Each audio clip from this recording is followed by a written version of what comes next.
Yeah, I always say to families that I talk to at conventions, if you're ever feeling a little short on hope for the future of the world, go to an NCFCA tournament because it will change your whole perspective on what's possible.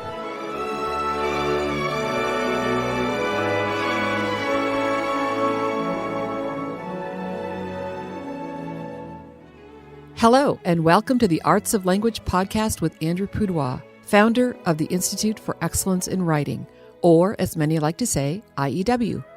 My name is Julie Walker, and I'm honored to serve Andrew and IEW as the Chief Marketing Officer. Our goal is to equip teachers and teaching parents with methods and materials which will aid them in training their students to become confident and competent communicators and thinkers.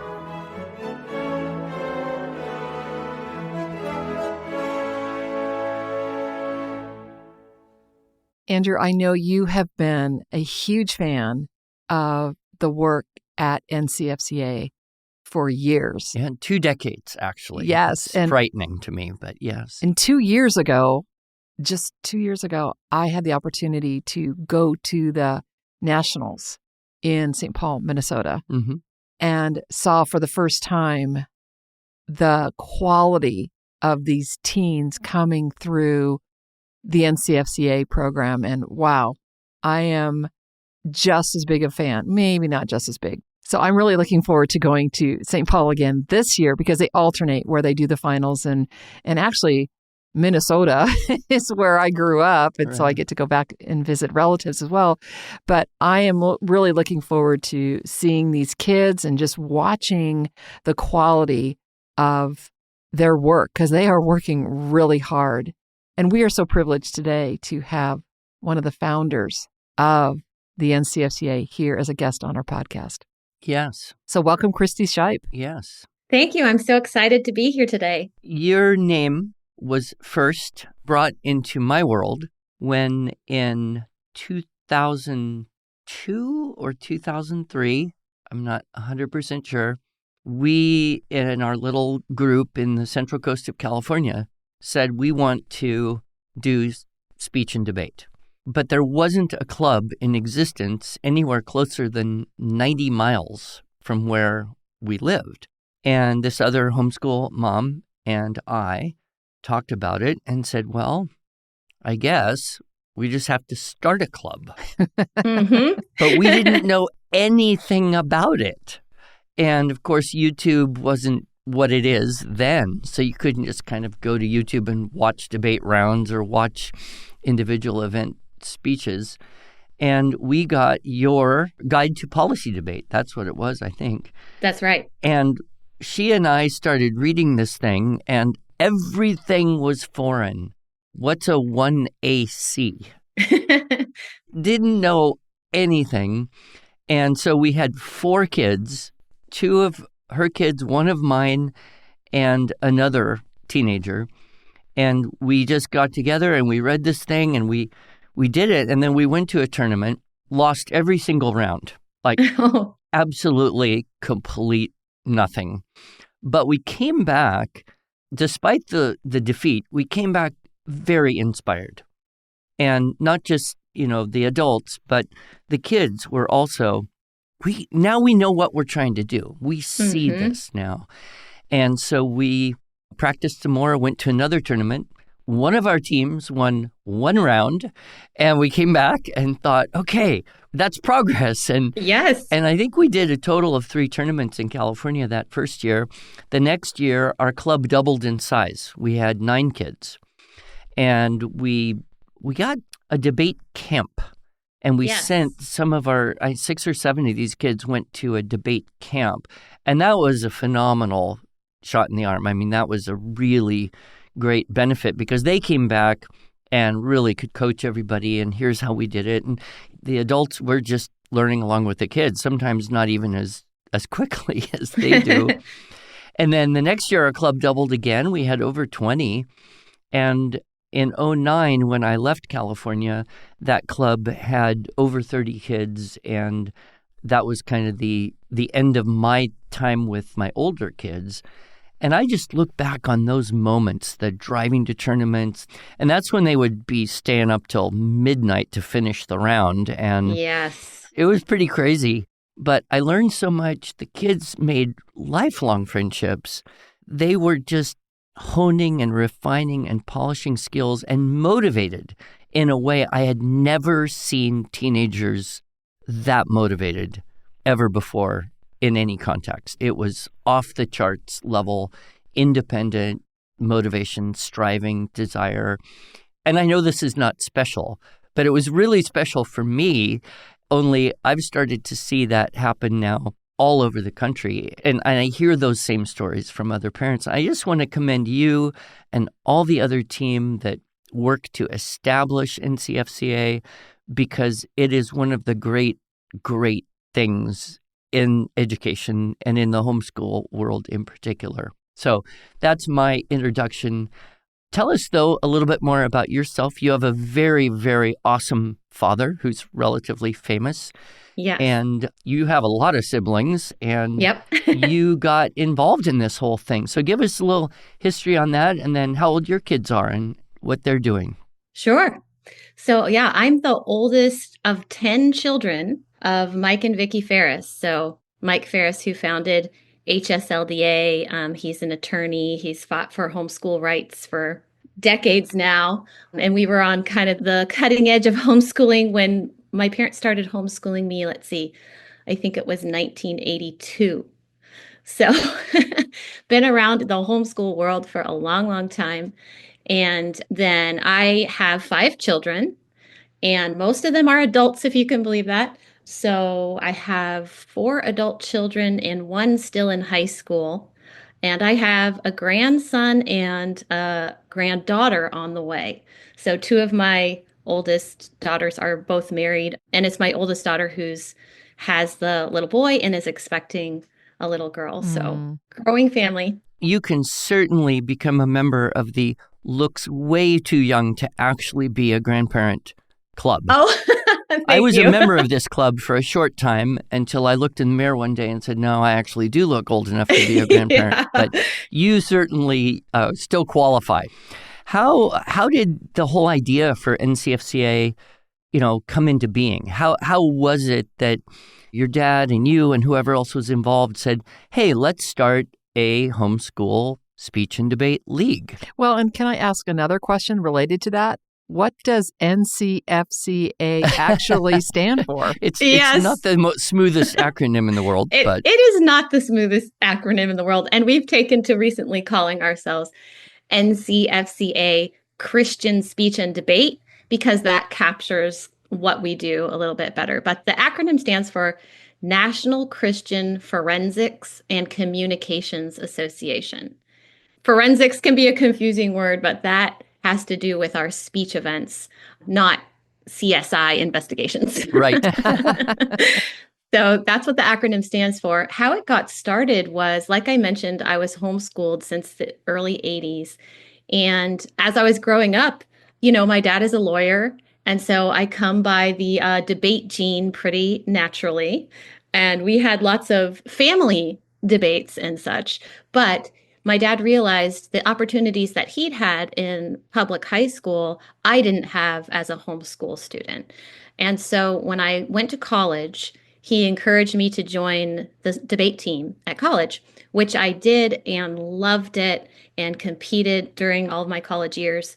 And it was while I was at college that my dad said, this activity, just like what you were saying earlier, Andrew, when you really see it, when you get into the event, when you get, involved in it, you realize, wow, this is a fantastic activity. And he was really the one who originally had the vision for bringing it to homeschool students. Let's not make our young people wait until college to get this opportunity. We want to bring it to high school. And even now, NCFCA has events all the way down to age 7. So we've got a juniors program for ages 7 to 11, and then our seniors program from ages 12 to 18. And so he kind of forced me to start it while I was a junior in college. And I came home for Christmas break. And he said, we've got to start this debate league for homeschool students. And I'm like, yeah, right, Dad, because he had so many ideas for starting organizations. I can't even tell you. He would like want to start an organization every couple of weeks. So all of us would kind of roll our eyes like, yeah, okay, we're going to start a debate league. Right, Dad. Okay. But he said, you cannot go to this New Year's Eve party that I was about to go to. You cannot go to the party until you write up the plan for this league and the rules and how we're going to run it. So wow. I wrote it all down and the rest is history. Now, were you doing speech and debate in college yourself? I was, yes. Okay, so you were intimately in that world, and so translating that into something that homeschool moms could learn about was probably a challenge, but you were well qualified and experienced. What were some of the challenges in the early years in terms of, getting the word out and or getting people trained and or helping parents to help their children overcome? I will never be standing up in front of anyone. Mom, you cannot pay me enough money to do that. Fear of public speaking. Yeah. I think really the biggest challenge, honestly, was what you described, Andrew, was explosive growth. So as soon as we got the word out, once people saw their students debating and other, first you see somebody else's students debating usually, but once we showed that to the homeschool leaders across the country. And because we started the league through HSLDA, we had access to all those state leadership organizations, and we staged a debate for them, for the leaders of all those organizations. And once they saw it, it was very easy to spread the word, and it started to grow explosively. So some of our early challenges was just the growing pains of, honestly, we didn't have space. We didn't have space at our tournaments to accept everybody who wanted to come. And so we had to, create more opportunities for competition, create more levels for competition so that our tournaments weren't just closing out and not able to accept everyone. It is that kind of activity that, just what you said in your experience, Andrew, I just try to get people to come to a tournament, even as a viewer. Just come, bring your kids and come watch the tournament and see what it's like. Because once you come and see it, I feel like it sells itself.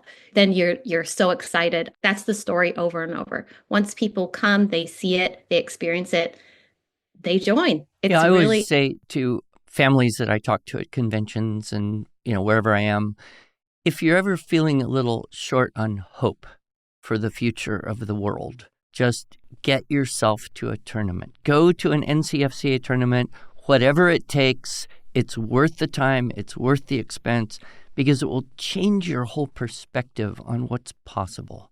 And, I think a lot of us will say, oh, that's a remarkable kid who's done a remarkable thing, but that's remarkable. That's unusual. You go to a tournament, you see a whole campus full, and you think, this is not impossible. If this many people can do this at this level, and then you watch the kids who are in their third or fourth year, and you just think, wow, the cumulative effect of practicing this year after year after year, the level of sharp thinking and accurate speaking and high-quality research and joy they have. Another thing, and I'd like you to comment a little bit on how you worked to build this into the NCFCA culture.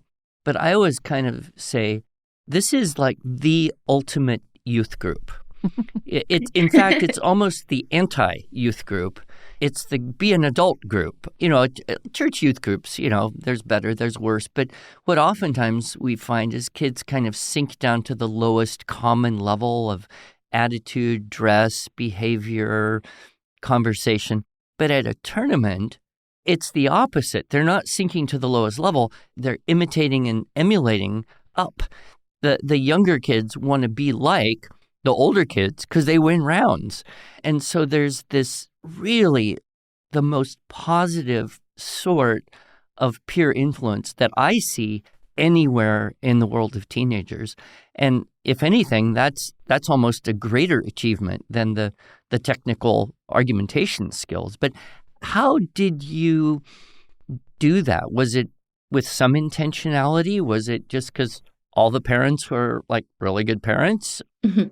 And then as it grew, how did you maintain that culture? Because it's there to this day, even perhaps better than it was when I first encountered it 20 years ago.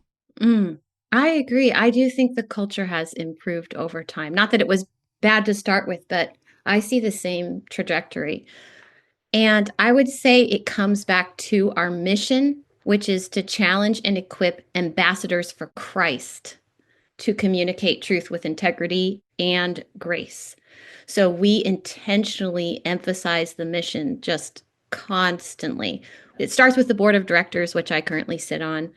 And then it goes to every level of the organization, all of our staff, all of our volunteers. It's critical that we keep the focus that we're equipping these young people with skills to be ambassadors for Christ, not to be self-serving, not ultimately to get a great job or argue in front of the Supreme Court and become president of the United States or whatever, take over America. That's not the goal. The goal is to train ambassadors for Christ who are going to use their skills for the kingdom and for the glory of God. And when you keep the heart for the Lord, like we really just have to focus on that all the time. Every day of a tournament, we start with a devotion and prayer. All of our staff meetings, we start with prayer. All of our board meetings, we start in prayer. There's a lot of prayer and there's a lot of focus on the Lord because it's very easy to slip off into pride. These kids learn a lot of amazing skills and they become well trained and very articulate. And it's very easy to become prideful and self-serving. So we focus them in on this is for the Lord, and we want you to communicate truth, not brashly and harshly and, hitting people in the face with it, but with integrity and grace. And I think that's the spirit you're seeing. We take a lot of time to emphasize gracious communication. Debate itself encourages you to listen to an opponent and debate something graciously. So all of that just works together to create kids that they're excited to serve the Lord. They love each other. We emphasize that a lot. Love for one another as brothers and sisters in Christ. And we're doing this for the Lord. Yes, this grace and integrity, it's so beautiful when you see it being outpictured. And so many times over the last couple decades, I've thought, couldn't we have like an NCFCA for political candidates that we have to suffer listening to who lack the grace, they lack the integrity, they lack the humility that is so profoundly attractive at a soul level. And once in a while, you see someone, but usually the media kind of suppresses that. But it's such a refreshing thing in the world today to see. I would like you to tell, if you have any stories of kids you knew that were really reluctant to get involved, and yet 2, 3, 4, 10 years later, what was the result? Because I think a lot of parents would be responding, oh, my child's too shy, or my kid says he hates the idea of public speaking, or I just don't know how we would fit this in. He's so busy doing his pile of textbooks. And, that's another thing that, I have had to try and help people get over, which is, well, you do have only a certain amount of time. Why is this worth that time? And why is it worth maybe giving up something else that looks important but isn't going to be as long-term valuable? So there's a few questions you can run with. Okay, sure. I mean, yes, I think it's worth it because there's no other activity I know that trains as many skills at the same time. It really is the most efficient activity I know to train your students in research, writing, communication of all types, including, of course, verbal, listening, asking and answering questions, just every kind of analytical and communication skill you can think of, along with incredible research skills. Like this is, in fact, I also teach debate and speech to homeschool co-ops, online, things like that. And my students consistently come back and say, learning speech and debate was the best thing I did to prepare for college. It really intensely prepares them for like research papers, any kind of presentation they would need to do, just logical thinking and being able to have conversation with people, all of those skills packed into one activity. And I think that's so important to speak to today's homeschooling parents, because we're so afraid that we're going to miss something and we're not going to check all the boxes for college and career readiness. But this is just one big box. It's called do this. I've observed that when kids go really deep into something, even if it's some ridiculous thing that you're not really going to need all that information later in life. I remember the first year that we were debating the resolution was that medical malpractice law in the United States should be significantly reformed. And here we are learning all this obscure stuff that 99.99999% of Americans would never even touch. And these kids are knowing it and learning it and using evidence and arguing back and forth. And what I thought is, well, they're actually studying all their subjects here, because to go deep into one thing, you're learning the history of it. You're learning the economics of it. You're learning the grammar and vocabulary of it. You're learning the law and politics of it. So by going deep into one thing, you're actually getting all those subjects in a way. Have you found that as well? Yes, absolutely. I think it could easily be counted as an English credit. That's a no-brainer. A civics credit, social studies, government, economics, and then whatever the particular subject is, that could count for another course too. Like we're doing foreign policy this year towards Central America. So you might throw in a world history credit, because you're deeply studying the history of Central America and the history between the United States and that region. And like you said, a deep dive into a subject, it hits so many other disciplines all at once. I found the kids to come out very robustly educated. And the information dissipates over time, but the having learned how to learn it, that's the skill. And I think every parent, if you said, what's your top list of things you want your kids to leave home with, how to learn how to learn, to know how to learn independently and be motivated in that way, that's got to be high up on most everyone's list. And this seems to do exactly that.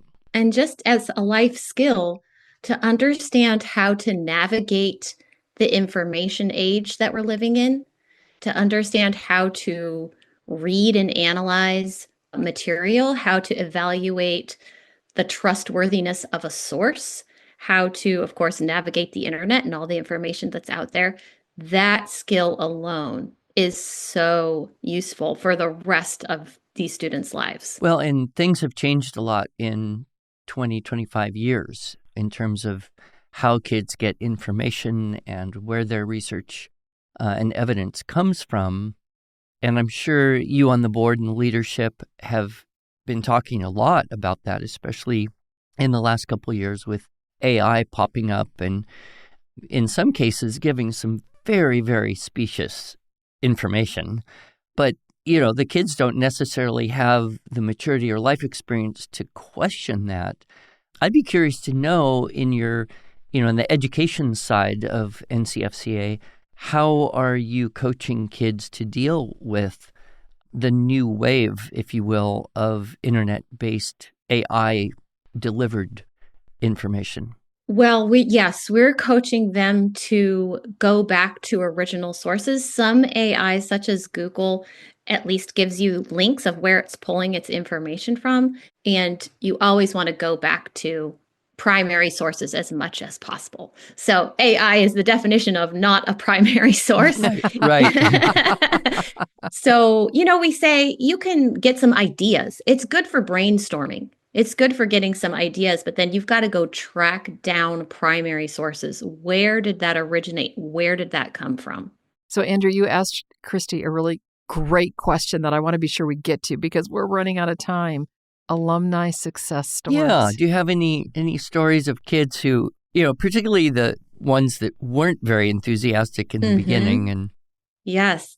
So I would say, most kids absolutely love it and even get what I would maybe call addicted to this activity. Yeah. But there are some. One of the students that I'm thinking of is my son, who hated, public speaking. But I forced him to do it. I was just like, this is what we do. It is your speech class. Consider it your speech class credit. And you're just going to go up there and do it. And he did a great job. He did it for 2 years. He's an athlete. He now is playing Division I football for college. And I said, aren't you glad you had your training so you can do interviews and talk to coaches and things like that? Because he's still pretty shy, but he is grateful that I forced him to do at least 2 years of speech and debate to just get those skills honed and get him a little bit more comfortable in public speaking situations. But it doesn't mean every kid is going to just love it to death. And then another one of my children, she also was very reluctant. In fact, she cried through her first tournament and she was so stressed. And I said, you know what? You tried it. You were stressed. Let's take a break. And then when she got a little older, I think she tried it when she was 14 and was stressful. And then when she turned 16, she said, Mom, I want to try it again. And just that little bit more of maturity was what she needed. She just needed some time to mature and grow. And then she really blossomed. She was dealing with some social anxiety already. And NCFCA Speech and Debate was the place where she felt safe and comfortable to experiment with that, having conversations with different kinds of people and getting up in front of people and speaking. And that really helped her blossom. And now she has a job in communications. Wow, nice. And I know a young man who he had some learning disabilities. He had trouble just putting together a sentence.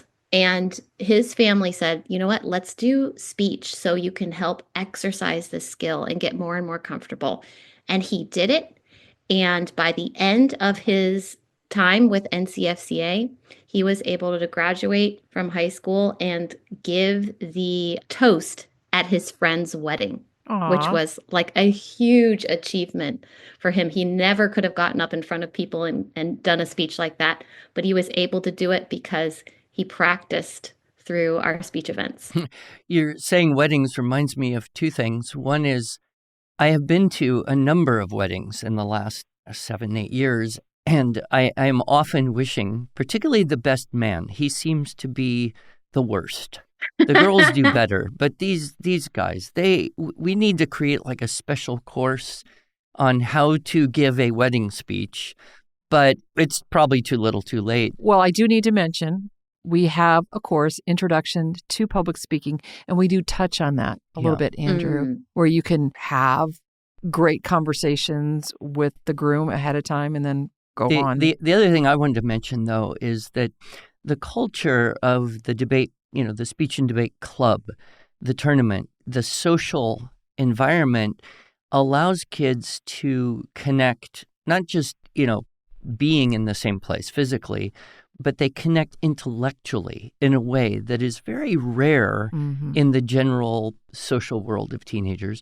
And because there's such an emphasis on the Christian component and the character and spiritual side, they connect that way as well. And I know that that any number of married couples have come out of speech and debate clubs. And we have an interesting situation. I don't think you ever met these kids, but we started a little club. When we moved from California in 2009, there was no speech club. There was no debate club anywhere in Oklahoma when we got here. So we started a club. We had, 14 kids. We brought in a coach to do a little camp and give everyone a running start. And we ran this thing for several years. Well, there were two brothers that were in this club, 3 brothers actually. And then there were 2 sisters from a different family that were in this club. And they ended up being debate partners. Mm-hmm. And then they ended up both getting married. Okay. And so the 2 brothers married their debate partners, who were 2 sisters, and they still live around here, and now they're having kids, and it's just really exciting. And so I'm not saying, join the speech and debate club so your kids can find a good spouse, but that might be a possible, side benefit. You never know. That's right. Yeah. And I was just thinking something you said earlier, Andrew, is that we don't often expect enough of our young people and teens. And I think that's what NCFCA does so well because, like I said, our mission is to challenge and equip these young people as ambassadors for Christ. And when these students are challenged with this level of activity, they rise to meet the challenge.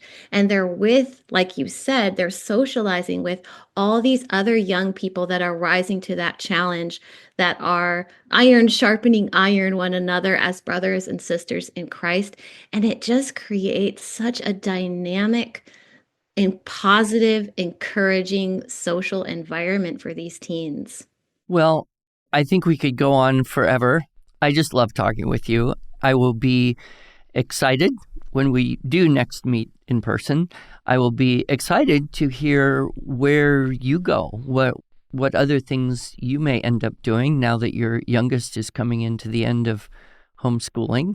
Yes. So I have 2 quick questions before we say goodbye. One is it true that NCFCA isn't just for homeschoolers anymore?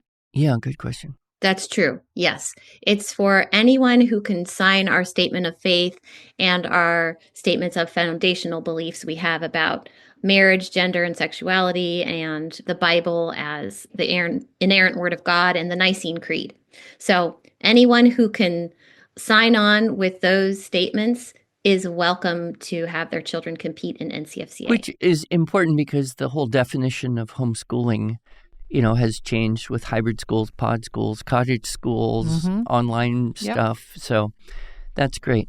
Well, and the second question is, Christy, can we invite your champions to come and be guests on our podcasts for the future? Sure. Absolutely. Yeah. I think it would be really fun for our listeners to hear firsthand what is possible. Yeah, it would be. That's right. Absolutely. That would be great. And just to say, this is a skill that is learned. Every kid, when you see the amazing champion, the person who wins nationals, they're a normal high school student. This is achievable and possible for the average high school student. It really is. Yeah. Well, I've seen that firsthand as a judge in some of these regional competitions. And I just think this debater is very young and they're still learning. And I can see that they're really they're playing with those tools, Andrew, that we talk about in Introduction to Public Speaking, the speaker's triangle. And you can just tell it's pretty forced and awkward. And then you get to nationals and wow, they're in a different league. Fluency. Yeah. You touched on a thing, we don't have time, but I would say, for parents wanting to get involved, going to a tournament and go ahead and sign up to be a judge. You don't need any experience. They have an orientation.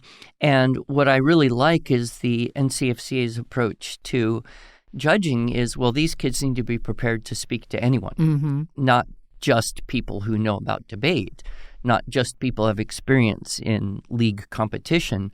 So when you go to the tournament to restore your hope in the future, moms and dads out there, just jump in and volunteer to be a judge. And you will serve the kids, serve that community, learn a little bit more about the whole thing by engaging at that little higher level. And of course, they're always looking for judges. So you can serve and help out in that way. That's right. And I'll say you can do that by going to our website, www.ncfca.org. And hopefully we've said that often enough that you've got those letters on the tip of your tongue, tip of your brain. NCFCA.org. And look for your region, look for tournaments, sign up to be a judge, and hopefully I will see some of our listeners out there. If I see you at a debate tournament, I want you to come up and say, I heard your podcast with Christy Shipe, and that's why I'm here. That's why I'm here. Well, Christy, it's a pleasure. And Andrew and I will both be there in St. Paul, Minnesota in June. And we look forward to seeing you there too. Thank Wonderful. you. I look forward to seeing you. Thank you. God bless you.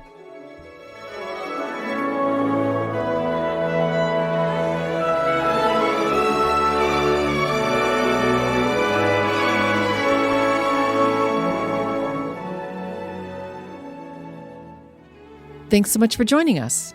If you enjoyed this episode and want to hear more, please subscribe to our podcast in iTunes, Stitcher, or Spotify, or just visit us each week at iew.com/podcasts. Here you can also find show notes and relevant links from today's broadcast. One last thing, would you mind going to iTunes to rate and review our podcast? This really helps other smart, caring listeners like you find us. Thanks so much.